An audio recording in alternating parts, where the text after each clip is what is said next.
علیہ وسلم نے فرمایا، اگر کوئی شخص اپنی جان پہچان والے بھائی کی قبر کے پاس سے گزرتا ہے اور اس پر سلام کرتا ہے تو وہ اس کے سلام کا جواب دیتا ہے حتیٰ کہ وہ اسے پہچان جاتا ہے، اور اگر کسی اجنبی کی قبر سے گزرتا ہے اور سلام کرتا ہے تو وہ بھی اس کے سلام کا جواب دے دیتا ہے۔ اسی طرح بعض روایات سے ثابت ہوتا ہے کہ مردہ جنازے میں شرکا سے مانوس ہوتا ہے۔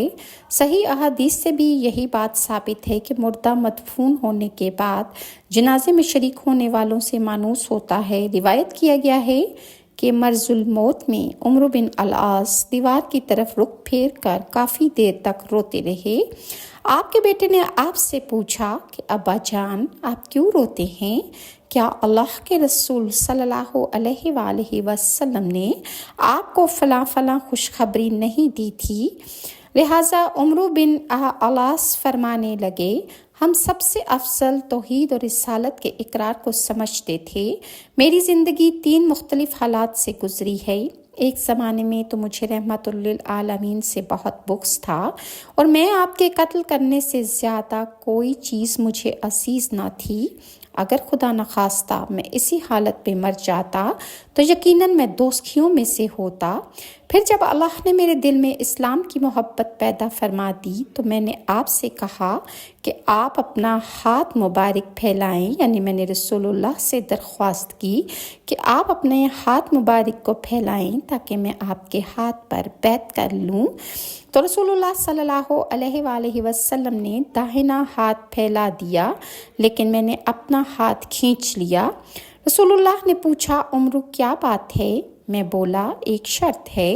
رسول اللہ نے فرمایا، کیا؟ میں بولا، شرط یہ ہے کہ آپ میرے تمام گناہ معاف ہو جائیں۔ رسول اللہ نے فرمایا، کیا تمہیں معلوم نہیں کہ اسلام اور ہجرت اور حج پہلے تمام گناہ مٹا دیتے ہیں؟